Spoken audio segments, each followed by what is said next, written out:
Okay, so the penultimate episode of The Mandalorian Season 3 has dropped on Disney+, so now I talk about it with spoilers. That is a spoiler warning. If you have not yet watched The Mandalorian Season 3 Episode 7 and you plan on it, you shouldn't be watching this video. You know the drill. I'm gonna be talking about what happens here. So that is your warning, you've been warned. And man, I thought this episode was pretty freaking good. Nice and long too, it's like 53 minutes long. Makes me wonder how long next week's finale is gonna be. And so to start off this episode, which people who went to Star Wars Celebration got to see early, lucky bastards, we have the return of Giancarlo Esposito as Moff Gideon. Yeah, we all knew this was coming, since, this whole season was pretty much leading up to it. We found out that he never made it to trial, and now here he is back with the Empire. He has this whole Shadow Council meeting, where Grand Admiral Thrawn's name is mentioned quite a few times, and man, the timing of that couldn't have been better, I think. I mean, they just dropped the Ahsoka teaser, along with the news of how this whole thing is gonna end. I'll touch more on that later. Again, we're getting a bigger sense of where this whole thing is going. So yeah, Grand Admiral Thrawn is coming back. The Empire's trying to keep that on the down low. Clever strategy. And also in this council we have Papa Hux, I guess. Yeah, this one guy who Gideon calls Hux. You piece together, you're like, okay, so that's not Hux from the sequel trilogy, Domhnall Gleeson's character. This must be his father. Ooh boy, like father like son, maybe, huh?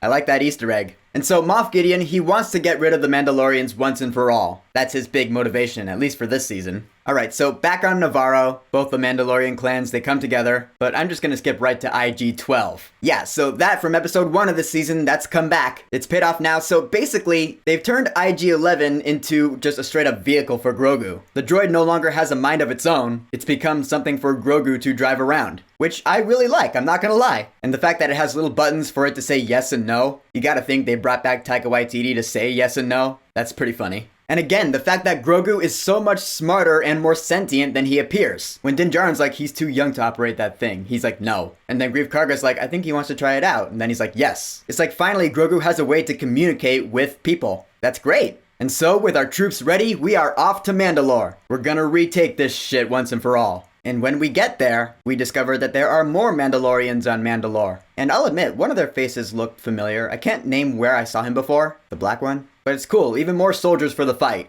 My favorite scene in this episode, though, has to be the one between Din Djarin and Bo-Katan. Because, I mean, straight up, Din says, I will serve you. Really, it was in this scene that I realized this season is really Bo-Katan's season. It's been all about her growth. I mean, the show's called The Mandalorian, it's not called Din Djarin. Bo-Katan is as much a Mandalorian as everyone else here. So really, one could almost call her the main character of this entire season. Or at least that's how I see it. That's awesome. Once again, she has a Darksaber now. She could lead these troops into battle against the Empire. But then my crazy mind takes it one step further and thinks maybe she could die this season. I'm just saying, there was recently another season of Star Wars TV that built up a character and ended up killing them off in the finale. I hope that doesn't happen with Bo-Katan, because she's awesome, she's a badass. I'm just thinking out loud, that's what my mind does. I will say I like the scene where they're all hanging out on the ship, and Axe Woves and Paz Vizsla are playing that little chess game. They end up getting into a scuffle, which like Bo-Katan said, was bound to happen sooner or later. Because we know that both of these factions of Mandalorians, they have bad blood between each other. And when they were fighting, I was like, really guys, come on. It's just so petty. And Bo-Katan's like, none of us can step in. Which, yeah, totally, because if anyone did, the whole thing would escalate. Smart thinking on her part, dude. She's thinking really smart in this episode, as a good leader should. Sure enough, Grogu being the only one who's really neutral, I mean, I guess, as neutral as you can get in this conflict anyway, he's the one that stops them with IG-12.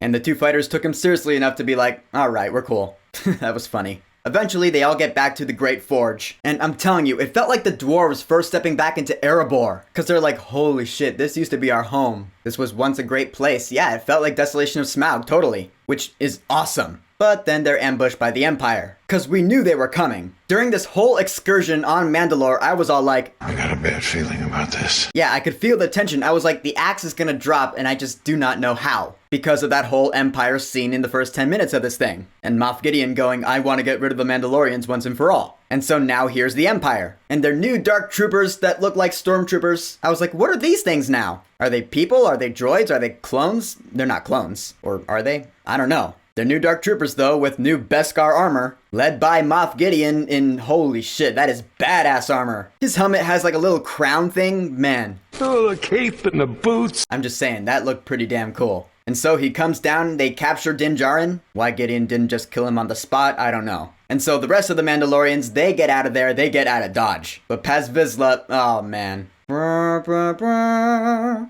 Brr, brr, brr. This badass motherfucker, this BAMF, he stays behind to give them all time to get out of there. And dude, this guy is a tank. He's Wrecker from the Bad Batch, but in Mandalorian form. He is taking on these dark troopers like nobody's business, with the tank-sized minigun. And he does it, man. He takes them all out, like the boss he is. And then enter those 3 Praetorian guards that Moff Gideon ordered at the beginning of this episode. And I was like, ah, shit. Sorry, Vizsla, but you're pretty screwed. Sure enough, they beat the hell out of him and they stab him, and now he's dead. Rest in peace, Paz Vizsla, you magnificent bastard. At least he went out fighting. My only thing about his death is that we never got a face reveal with him. Hey, I couldn't help but be curious, you know? Oh well. But in the end, this episode of The Mandalorian Season 3 was great. I'm super excited for next week's finale. What's gonna happen? I feel like it's gonna be like the big battle for Mandalore. Should be pretty exciting. So, The Mandalorian Chapter 23, The Spies. Have you watched it yet? What are your thoughts on it? And what are your theories and predictions for next week's finale? Whatever you think, go ahead and leave a comment.